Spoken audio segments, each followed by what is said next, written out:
Salut peuple de Dieu, salut Église. Vraiment que Dieu soit loué pour notre deuxième jour de la semaine dans cette convocation de saints. Vraiment, bénissons le nom du Seigneur pour cette grâce.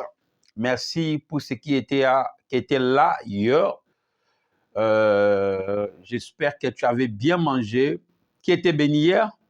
Voilà, que cela soit aujourd'hui soit aussi votre partage, car les bonnes choses est là.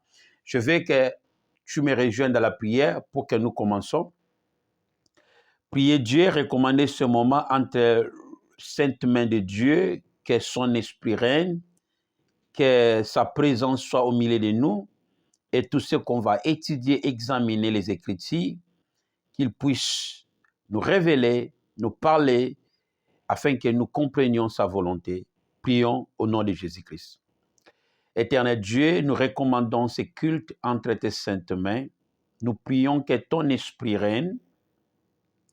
Nous prions que le Saint-Esprit contrôle nos pensées, domine nos pensées, enseigne-nous, révèle à nous ton esprit, ta volonté pour la nouvelle marche de l'Église, de nos vies et de nos nations partout. Nous te supplions par l'amour. Sans toi, nous ne sommes rien. Avec toi, on peut.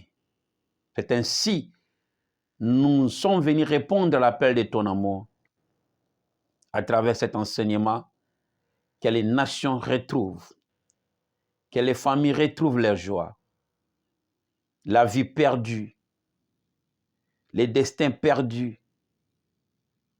Au nom puissant de Jésus, nous te supplions. Amen. Alléluia. Regarde à ta gauche, dis, bien-aimé, vous êtes le bienvenu. Tu tournes encore à l'autre côté, tu dis, tu es le bienvenu. Vraiment, sans plus tarder, aujourd'hui, nous allons continuer les deuxièmes jours de la semaine dans cet enseignement pour la nouvelle marche de l'Église. Cette semaine, nous sommes dans l'introduction des dispositions entre Israël et l'Église. Donc, nous déposons cette nuance entre Israël et l'Église. J'espère que hier, tu étais béni de la nouvelle révélation et c'est comme ça. Alors, nous avons dit hier que nous parlons si marche dans le désert de l'Égypte au Canaan. Et comme nous voudrons présenter les deux entités, c'est-à-dire Israël et l'Église. Autrement, nous voudrons montrer le marche des deux entités, c'est-à-dire Israël et l'Église du Seigneur Jésus-Christ. Pourquoi? Comme on l'a expliqué hier, qu'il y a un lien entre Israël et l'Église. Et la vie d'Israël révèle l'Église. Sans Israël, il n'y a pas l'Église. Alléluia. Mais ce n'est pas tout que Israël fera. L'Église le bénéficiera. Non. Pourquoi? Comme on l'a défini, que la mission d'Israël est locale et mondiale. C'est ainsi les parties mondiales, c'est ça que l'Église est en train de faire en ce moment. Alors, il y a des traits d'union, il y a des rapports dans leur similarité. C'est ainsi que nous présentons les deux marches. Alors, marche dans le désert, pour l'Église, est différent avec les parties physiques de la marche d'Israël. Et la marche de l'Église n'est pas historique et réelle, parce que nous sommes vivants et nous marchons avec Dieu. Alors, ces marches sont aussi des expériences que l'Église doit vivre Dieu dans sa parole, comme Israël a vu Dieu dans sa parole. Alors, les deux dépositions de l'Égypte au Canaan pour l'Église, nous avons révélé, ce sont les deux gouvernements ou les deux administration, le premier, l'Égypte, révélationnellement pour l'Église corps, révèle l'administration de Satan, du péché par Satan. Deuxième, l'administration de Dieu, de la justice par Christ. Ça se comprend. So, de l'Égypte au Canaan, pour Église, corps, c'est le symbole des deux gouvernements, des deux administrations, c'est-à-dire le péché, l'administration du péché et de la justice de Dieu. Donc, l'Église, leur marche, c'est du péché à la justice, c'est-à-dire au royaume de Dieu. Qui veut dire, nous sommes dans le désert, nous sommes dans la marche, nous sommes dans un voyage. Et dans cet parcours, les destinées, les destins, la destination, c'est le royaume de la justice. Ou la destinée, c'est la justice. Alors, nous marchons pour entrer au royaume de Dieu. Dieu a fait sortir Israël de l'Égypte pour le faire entrer au Canaan. Le Canaan, c'est réel. Et dans les termes eschatologiques, pas eschatologiques, dans la tradition juive ou dans la promesse du royaume d'Israël, quand on parlera, vous allez voir, les terres de Canaan étaient promises par Abraham. Et cette terre-là sera pour Israël. Quel que soit voulu ou pas, la terre sera pour Israël. Mais les temps, tu ne le sais pas. Alors, ce territoire, ce n'est pas une petite place qu'on est en train mais là, c'est un autre point géographique, on ne suit pas là. Nous sommes pour l'Église. Alors, de l'Égypte au Canaan, c'est du péché au royaume de la justice. Comme de l'Égypte au Canaan, pour l'Église, c'est du péché au royaume de la justice. C'est les deux gouvernements. Le monde présent est gouverné par les péchés, autrement pas par Satan. Jean chapitre, je pense, quelque part là. Alors, c'est comme ça. Alors, aujourd'hui, nous voudrons aborder encore une partie dans cette marche. Aujourd'hui, nous allons présenter des choses aussi. Ce sera l'ordre du campement d'Israël et l'ordre du campement pour l'Église universelle.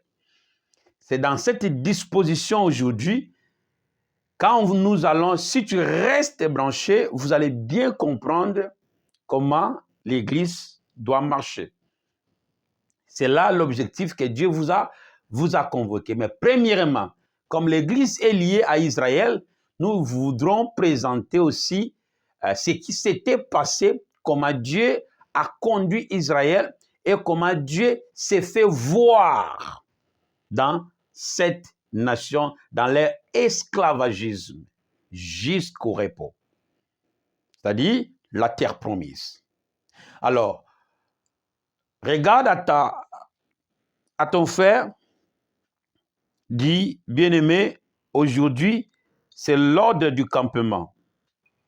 Tu tournes encore à l'autre côté, tu dis, bien-aimé, aujourd'hui, c'est l'ordre du campement.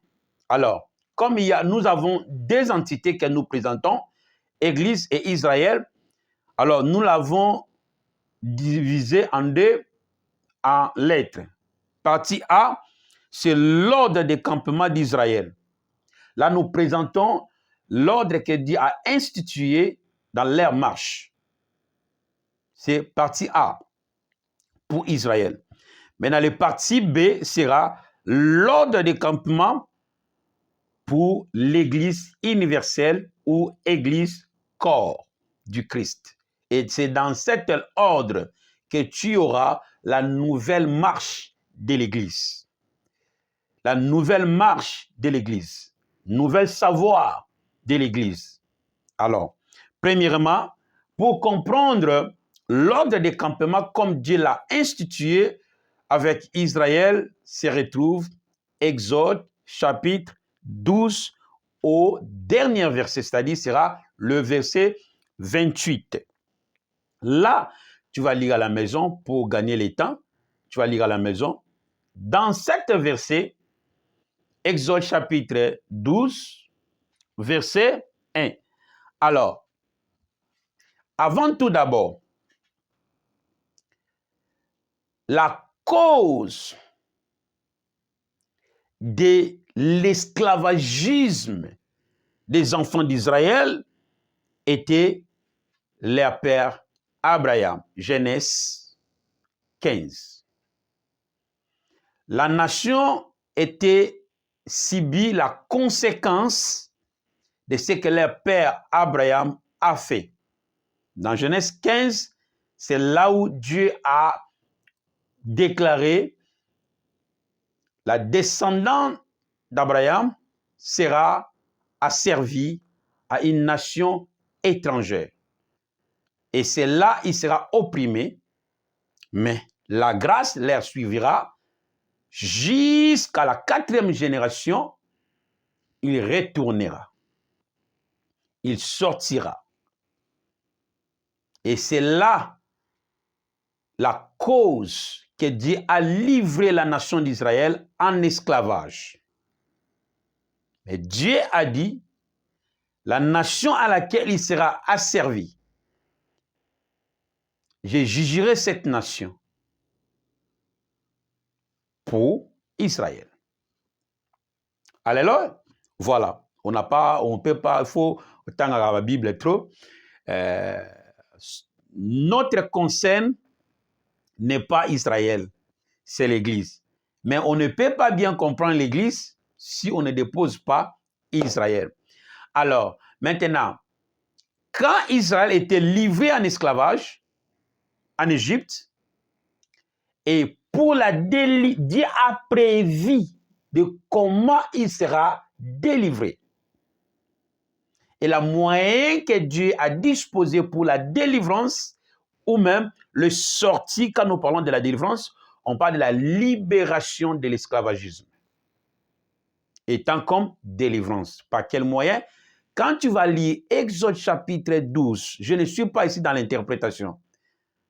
On a beaucoup connu, beaucoup des interprétations dans beaucoup de dogmes, traditions qui interprètent cet verset selon Lévitique, mais nous ne sommes pas là, mais nous allons donner quand même la lumière pour évoquer l'Église.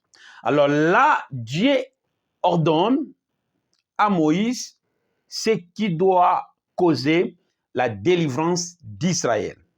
Et Dieu dit à Moïse, tu prendras un anneau d'un an, et cet anneau sera immolé. Vous prendrez le sang de cet anneau et vous allez le mettre sur vos linteaux, sur vos portes. Pourquoi? Parce que le jugement de Dieu sera cette nuit-là pour les premiers-nés des Égyptiens. Alors, l'agneau sera mangé à la hâte pour le campement. Mais avant cela, la nuit sera le jour de la sortie pour le marche commence. Mais comment il peut sortir là où ils sont emprisonnés? C'est là où Dieu a disposé le moyen de la délivrance. C'est pas l'agneau.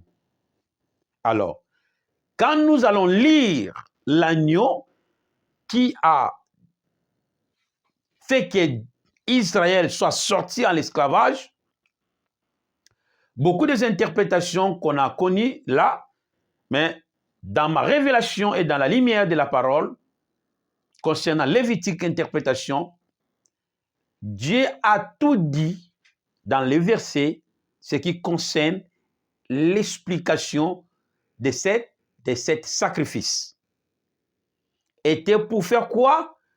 Pour le témoignage aux côtés des enfants d'Israël.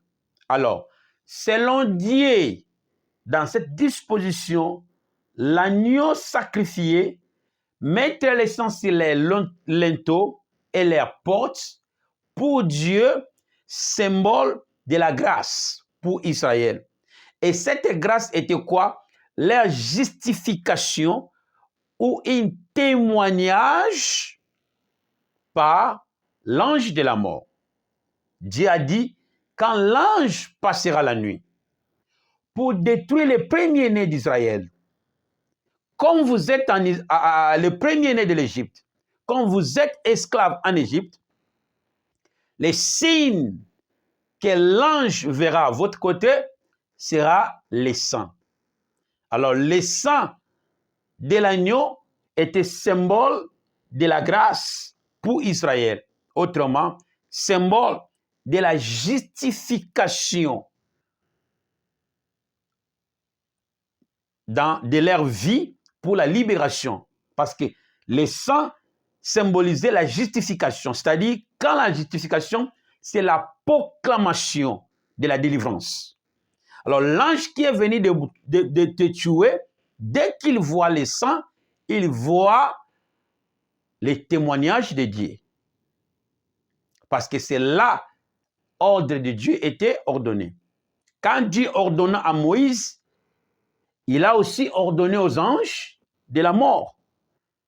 Ketsoko moni makila, c'est bateau yo kiko bikisa. Bisiko makila ezate, ne bango fobo. Alors, l'agneau immolé de manière circonstancielle pour la délivrance d'Israël, en ces temps-là, cet sacrifice immolé, symbole de grâce, symbole de justification pour leur libération. Alléluia. Alors, on n'est pas dans l'interprétation lévitique de l'agneau, de ceci, cela, parce que quand on parlera de l'agneau et tout ce que Dieu a fait de manière circonstancielle pour la délivrance d'Israël, de manière révélationnelle, on peut le dire, c'est Christ. Alors, amen. Mais en fait, ça, ce sont des interprétations lévitiques qui nous a amenés dans cette complication du dogme théologique d'aujourd'hui. Pourquoi? Parce que tout ce qui est écrit dans la Bible réfère toujours à Jésus. Mais le temps de ces choses et comment ne pas donner, c'est ainsi, nous sommes dans la confusion. Alors la vie que les enfants d'Israël ont menée était réelle et leur délivrance était circonstancielle. Mais ils avaient encore une autre proclamation de libération dans leur parcours. Est-ce que cet agneau-là était Jésus? Comme on nous a interprété, cet agneau était Jésus de la chair, comparé de Jésus de la chair, et il faut que ce Jésus aussi soit immolé, soit tué pour la libération de l'Église. Et où Jésus était mort? À la croix des Romains.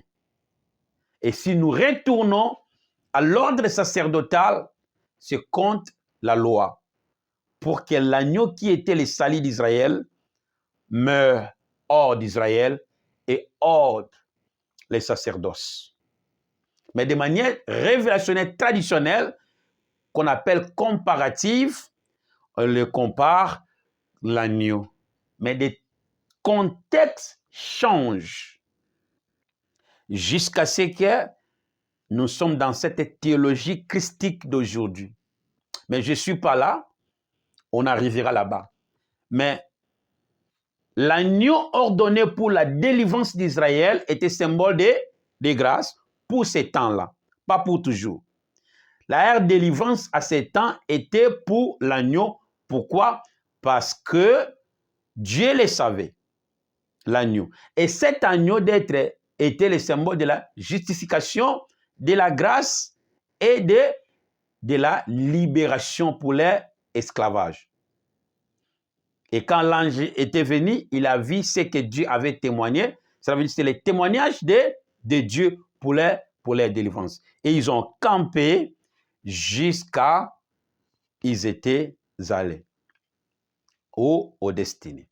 Maintenant, ça c'était ordre que Dieu a institué pour qui marquait la libération des enfants d'Israël. Mais le problème, c'est le campement que nous avons aujourd'hui. Alors, quand ils étaient sortis d'Égypte, entrant dans les campements, passant mer Rouge, et c'est là le problème que Dieu veut que tu saches. Alors, le parcours du campement dans le désert, c'est les leçons qu'on doit tirer, c'est que dans leur campement, rien était fait sans Dieu. Tous, leur délivrance était déjà proclamée par Dieu. Et leur vie de campement dans le désert était tout réglé et proclamé par Dieu. Et l'ordre du campement, nous avons dans la loi de Moïse. Mais ce que tu veux savoir, qu'après les sorties de l'Égypte, passage de mer Rouge, c'est là Dieu institua l'ordre du campement. C'est-à-dire, cet ordre du campement définit la vie et la marche d'Israël. L'ordre du campement dans les déserts définit la vie circonstancielle dans le campement, dans cette marche. Alléluia. Alors, quel a été l'ordre que Dieu institua dans cet campement? La première,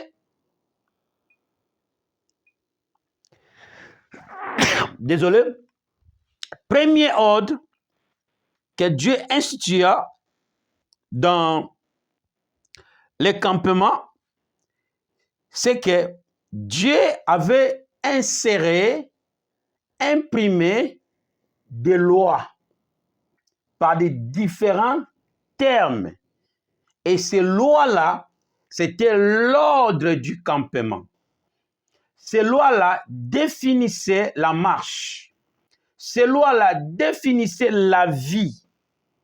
Et comment les lois étaient? Par les prophéties. Avant et après.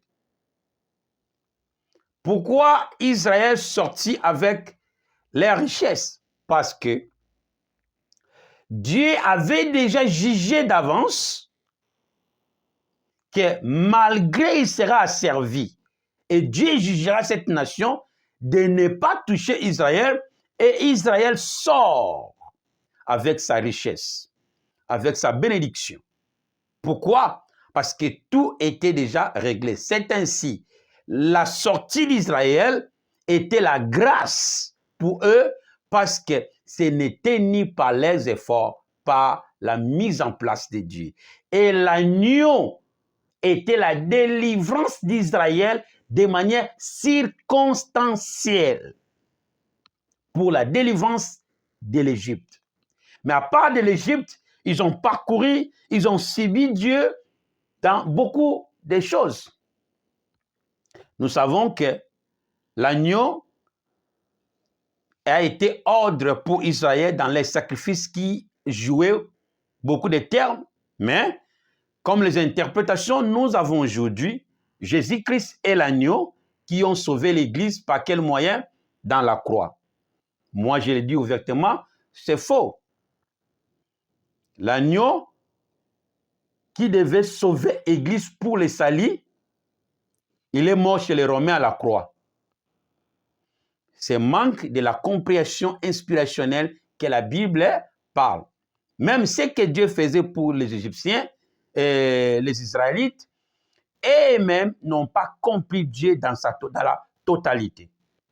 Pourquoi? Parce que tout ce que Dieu fait garde la future. Alors notre problème n'est pas les interprétations lévitiques. Notre problème, nous voudrons montrer la marche de l'Église. Parce que la marche de l'Église, c'est là qui consiste la circonstance maintenant. Et la marche d'Israël est devenue histoire. Parce qu'ils ont subi ça. Et c'était une disposition littérale, circonstancielle, que Dieu a marquée, que Dieu a mise en place pour délivrer son peuple, comme il a prévu. Mais ce que nous devons apprendre pour eux, c'est la disposition de Dieu pour cette marche. Et quand nous regardons cette marche comparative avec la marche de l'Église, on va voir simultanément les choses semblables. OK? Mais les termes de vivre ces choses ne sera pas le même. Alléluia. C'est ça qui tue le christianisme d'aujourd'hui. L'agneau, l'agneau. Quand j'en parle de l'agneau, alors, dans leur campement, après les sorties de mer Rouge, Dieu institua l'ordre. Et ces ordres définissaient la vie d'Israël dans les circonstances, la vie d'Israël pour les campements, selon ce que Dieu a mis. Et cet ordre était ce qu'on appelle la loi. Mais nous voudrons, on ne parle pas de beaucoup de lois, mais nous présentons des différents types de lois, des termes de droits, des lois que Dieu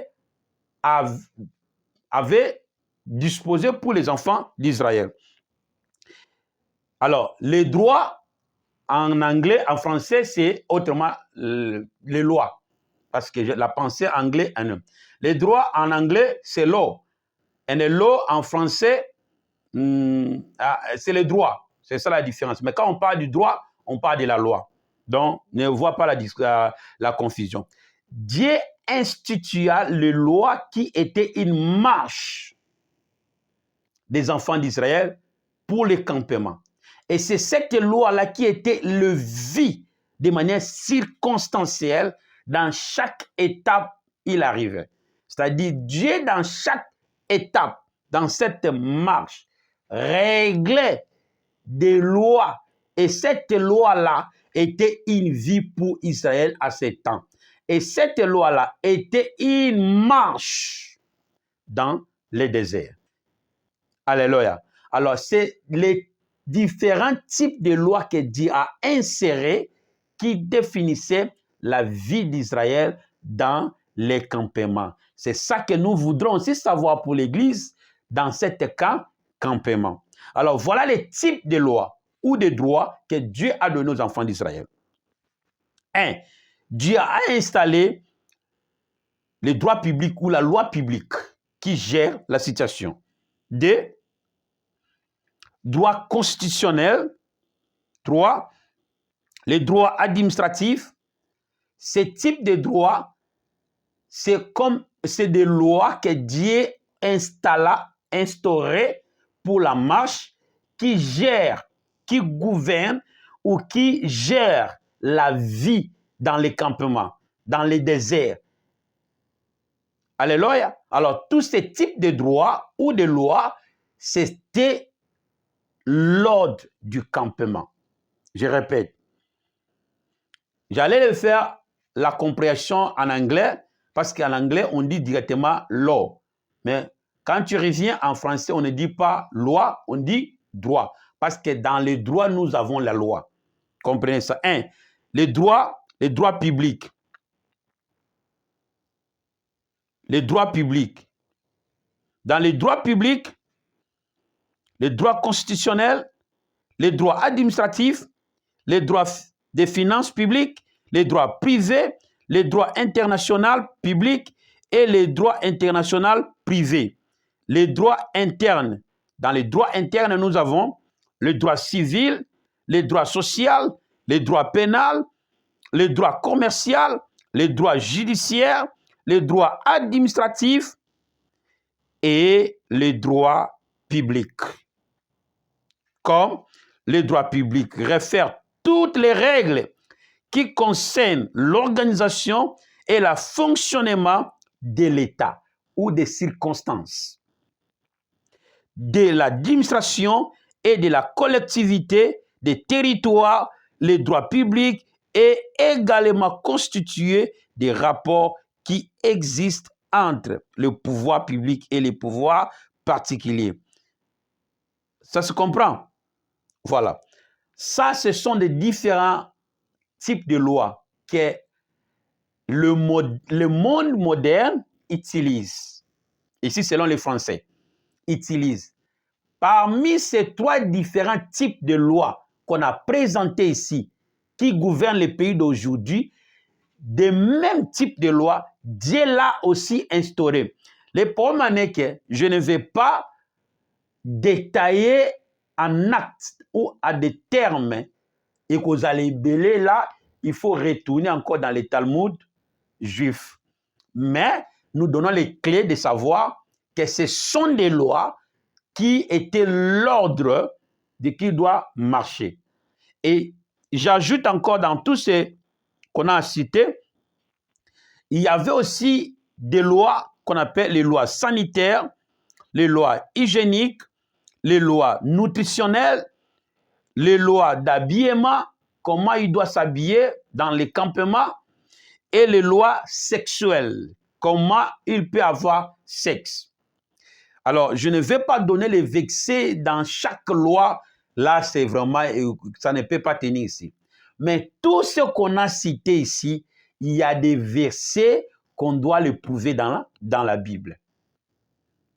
Dans les lois sanitaires, c'est-à-dire les lois hygiéniques, les lois de la nutrition, les lois d'habillement, les lois sexuelles.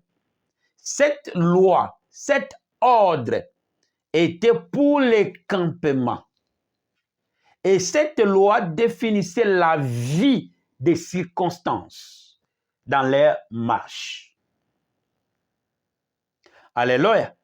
Alors, par les différents termes de loi qu'on a cités ici, était une vie dans les déserts.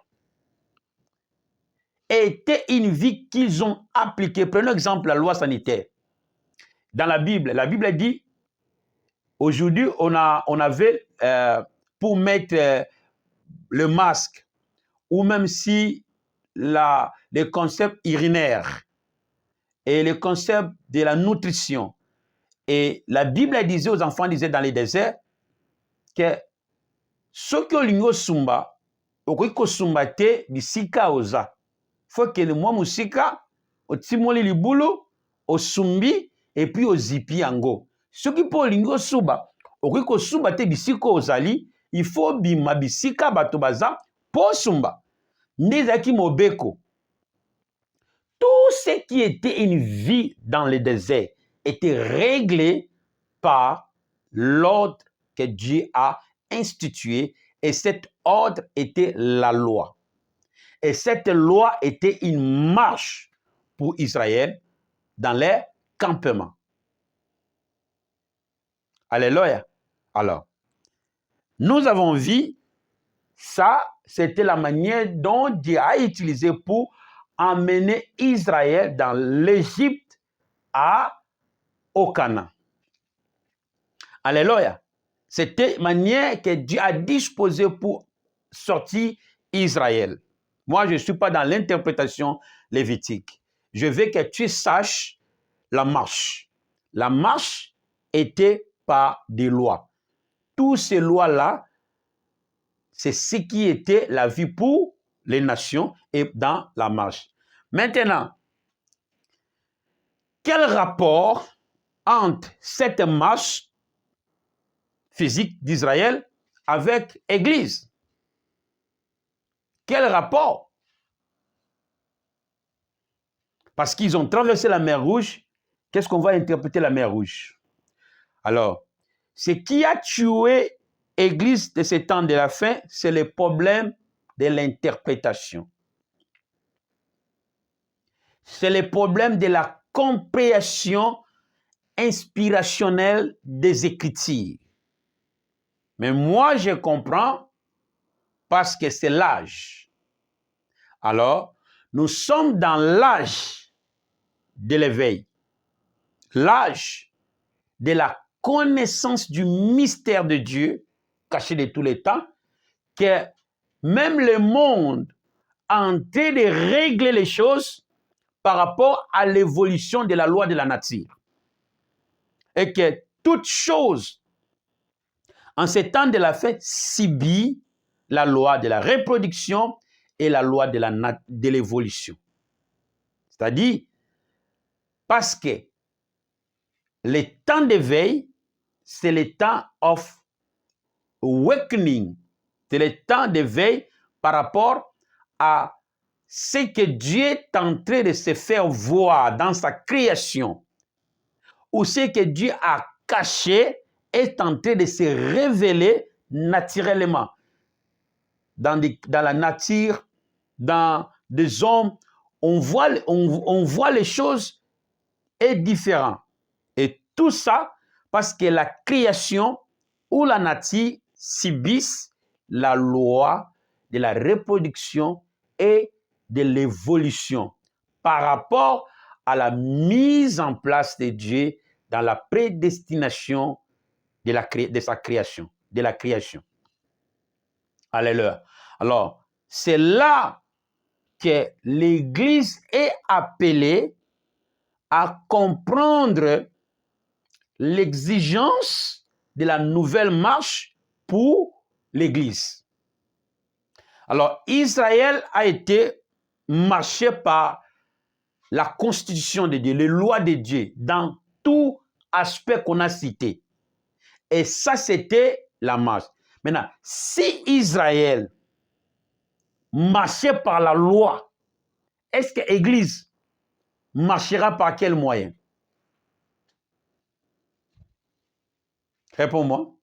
Si Dieu a fait marcher Israël par la loi, maintenant, par quel moyen Dieu fera marcher l'Église qui est l'ombre d'Israël? Je dirais même la réalité. Alléluia. Alors, les campements d'Israël dans le désert étaient bénéfices pour les nations et leurs royaumes. Là, il n'y a rien là qu'on peut interpréter avec l'Église. Rien. Il n'y a rien qu'on peut interpréter avec l'Église. Je sais, toutes les interprétations là vont en Jésus. Parce que si on peut parler de Jésus, tout, comme bien-aimé Paul a dit, toutes choses là révèlent Jésus. Maintenant, est-ce qu'on peut vivre toutes choses? Impossible. Donc là, on est imaginaire ou on est stupide. C'est ainsi, les nominalistes et les généralistes dans la science s'opposent avant d'entrer dans l'Église. Les nominalistes comprennent la chose et donnent les noms. Les généralistes comprennent la chose, ne donnent pas les noms. C'est ainsi une opposition dans la science. Généraliste dit, mais comment tu peux donner la chose que tu ne sais pas sa fonction?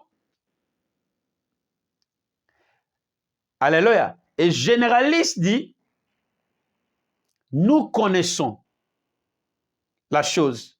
Il dit, mais si tu connais la chose, comment s'appelle la chose? Parce que le nom est attribué par le fonctionnement de la chose, ou le nom révèle la chose. Si tu es incapable à à nommer la chose, le nom, c'est-à-dire tu ne comprends pas. Alors ici, il y avait des dispositions des scientistes qu'on appelle les généralistes et nominalistes. Nominalistes, c'est-à-dire les nominataires des noms dans la science. Tous ceux qu'on a les noms parce qu'il y avait quelqu'un qui a nommé la chose. Maintenant, il dit, les généralistes disent, vous donnez le nom sans comprendre la fonction de cette chose. Et les nominalistes disent, mais vous comprenez la fonction de cette chose et tu ne sais pas ce nom de ces choses. Dans les concepts, les nominalistes donnent les noms en fonction de la fonctionnement de la créature, de cette créature, de cette espèce. Alors, chaque nom qui porte, une créature porte, révèle sa fonctionnement, révèle sa nature. Mais les généralistes voient et ne nomment pas. Maintenant, les nominalistes ou les nominataires, je ne sais pas comment les traduire, disent le nom d'une chose révèle sa fonctionnement. Révèle sa fonctionnement et révèle sa nature, son utilité. Bon, vous ne pouvez pas nommer, c'est parce que vous n'avez pas la création de ces mangues, de cette chose.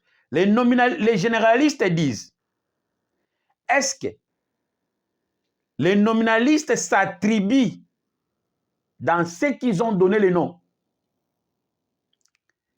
OK. Et les généralistes disent, est-ce que c'est parce que tu as donné le nom, tu es le créateur de cette chose? Non. Les choses est naturelle. Les choses est naturelles. Les arbres sont naturels. Les fruits est naturel. Les espèces dans la création est naturelle. En donnant le nom, ne symbolise pas que la chose t'appartient. Ici, c'était le problème de la compréhension de la création de Dieu dans chaque évolution de l'espèce. Pourquoi? Les espèces qu'on a connues hier, aujourd'hui, il y a une gravité dans chaque espèce qui donne une autre forme, même banzete misusu oyebaki lobi dans la science et traité mususu kaka mutu passe. Ngana lobi nzeto et traité mutu passe. Après 10 ans mususu aye nzeto ezo traité mutu passi mukongo nini. Mutali bosabite ngade nazali kolo nzete ngane naza kolo nini. Donc la même chose subit la gravité dans la création de Dieu et produisent les choses. Alors, quelle est la réalité dans cette affaire, dans la science ou même dans la réalité de la vie? Ce n'est pas l'espèce, mais c'est l'espèce qui subit la loi de la reproduction et la loi de l'évolution dans la science, qu'on appelle les généralistes et les nominalistes. Generalist and nominalist. Alors, concernant l'Église du Seigneur Jésus-Christ, notre marche avec Christ, avec notre marche dans ce temps présent, comment? Alors c'est ainsi. Pour aujourd'hui, je vous laisse ici et je vous fais l'appel. La semaine qui vient, c'est là nous allons entamer l'ordre pour l'Église. Toujours en référence avec Israël. Ce que Dieu a fait à Israël là était physique. Si Dieu a fait conduire Israël dans cette marche, dans la loi, et cette loi était leur vie, Alors, par quel moyen que Dieu conduit l'Église en ces temps de la fin? Qui sera l'ordre pour l'Église? Alors, je vous invite, suivez-moi la semaine qui vient. Cette semaine était l'introduction pour enlever les deux problèmes de l'interprétation lévitique et de la compréhension inspirationnelle des Écritures que la génération manque. Que Dieu vous bénisse, que Dieu soit avec vous. Rejoignez-moi la semaine qui vient et là, nous allons continuer marche pour savoir la nouvelle marche de l'Église avec les liens avec Israël. Pourquoi? Parce que le parcours d'Israël dans le désert est différent avec nous, Église. Mais tous les deux, nous sommes comme dans le désert. De manière, Dieu a fait sortir Israël dans le désert. Ce n'est pas ce acte que Dieu a fait en Israël là, symbolise la délivrance de l'Église ou même la marche de l'Église. Papa, c'est une mauvaise interprétation. Était circonstanciel. Prévanés, ils ont quitté le désert jusqu'à leur pays. Alléluia. Alors, je ne suis pas beaucoup basé sur Israël physique. Mais problème nanga est la marche, la nouvelle marche de l'Église. Alléluia. Et comme j'ai déjà introduit que cette marche de l'Église, c'est du péché à l'éternité, au royaume de Dieu. Alléluia.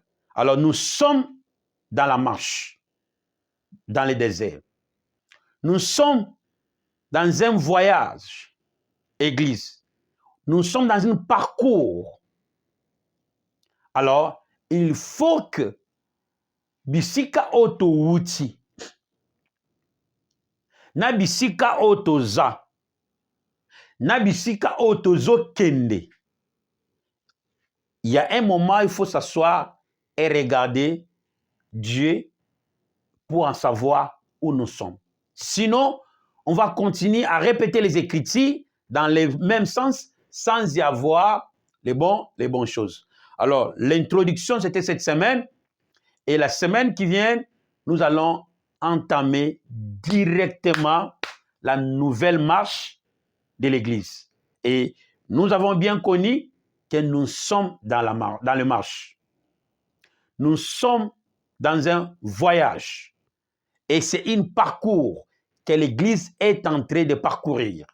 Alors, cela doit avoir de l'ordre de cette marche. Comme Dieu insérera de l'ordre comme étant loi qui était une marche dans le désert, deuxièmement, une vie dans le désert. Il faut aussi que l'Église dans cette marche n'est pas imaginaire. Cette marche n'est pas aller à l'Église. Aller à l'Église n'est pas cette marche, n'est pas une marche que nous parcourons. Non.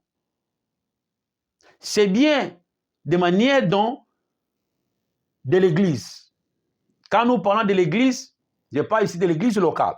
C'est-à-dire, l'Église locale, c'est l'endroit où nous étudions la Bible, où nous partageons la pensée de Dieu.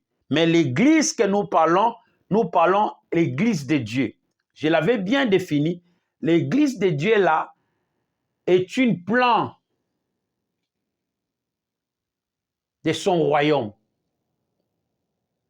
Et dans ce plan-là, Dieu a tout calculé comme il a calculé comment Israël entrera dans l'esclavagisme et comment il sortira dans l'esclavagisme et comment il marchera dans les déserts pour entrer au Canaan. De la même manière que l'Éternel lui-même, dans la mission de l'Église, qui a commissionné Israël, il a tout calculé comment l'Église est dans le péché, comment il sortira dans le péché et comment il marchera dans cet désert et comment il entrera dans le vrai Canaan qui est le royaume de la justice. Alors, si nous ne connaîtrons pas ce que Dieu a mis en place selon la prédestination de l'Église, et on va faire l'Église comme le mess, les clubs, et nous croyons que c'est en allant à l'Église, c'est là l'Église de Dieu. Non, l'Église du Seigneur Jésus-Christ n'est pas l'Église locale. En premier lieu, c'est les plans. Alors, il faut que l'Église locale revête ces plans-là ou devienne ces plans-là. Et c'est en devenant comme ce qui a été dit, c'est vivre les mises en place de Dieu pour arriver dans l'endroit.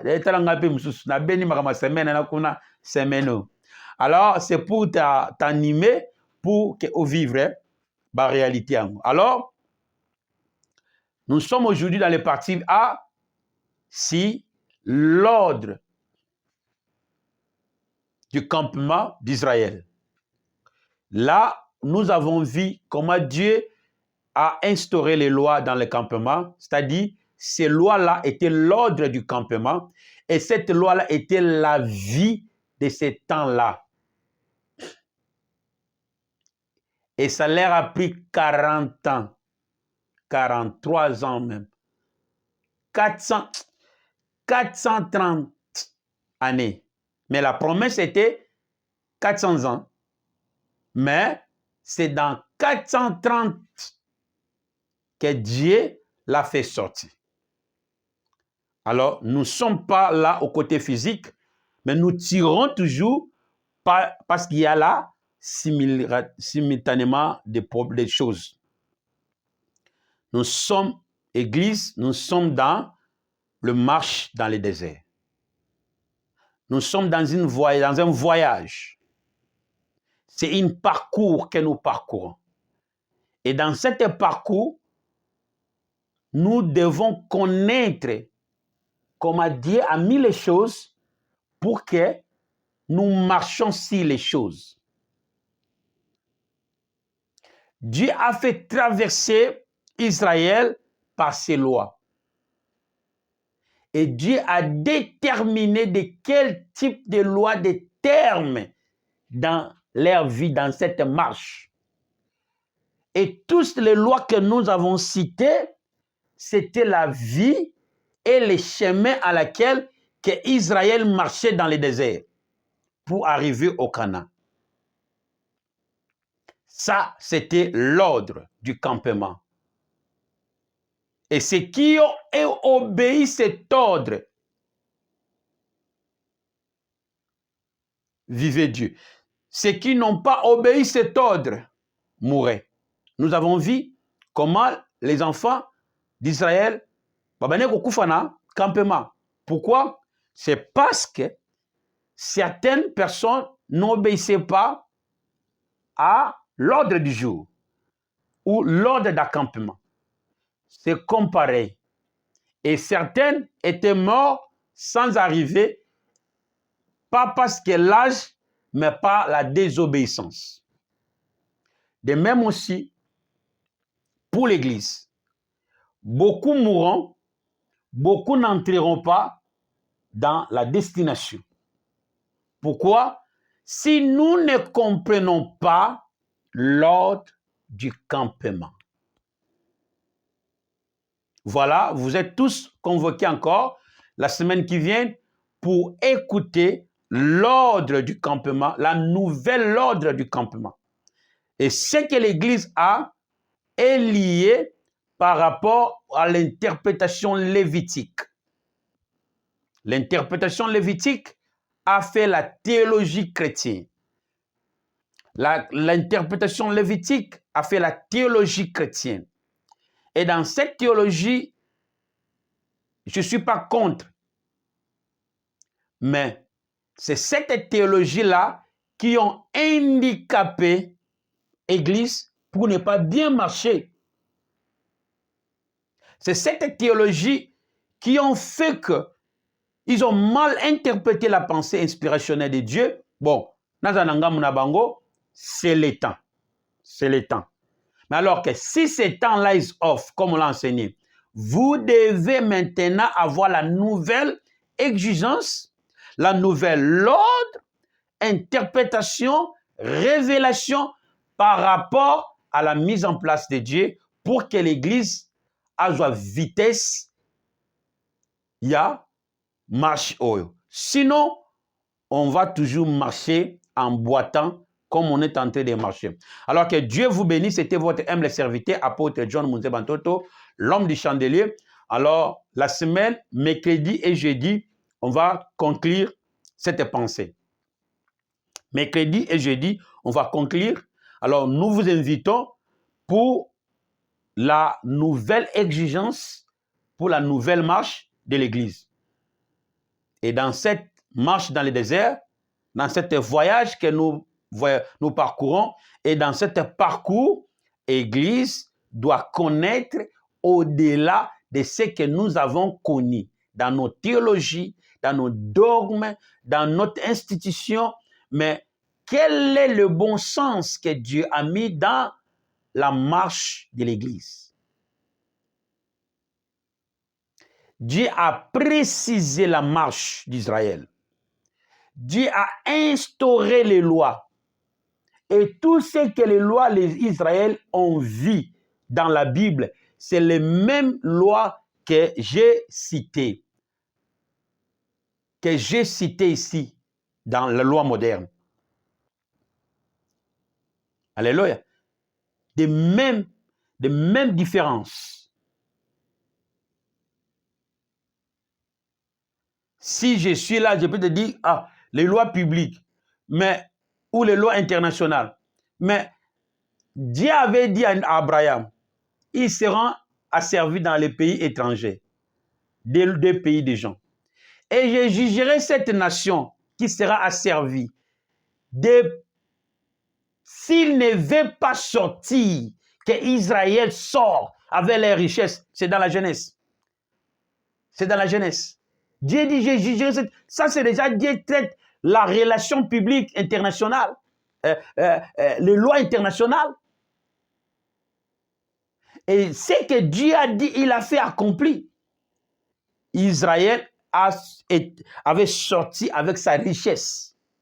Mais c'est la loi internationale. Que je prenne encore Moussous et Ozaébélé. Donc, reste avec ces choses-là.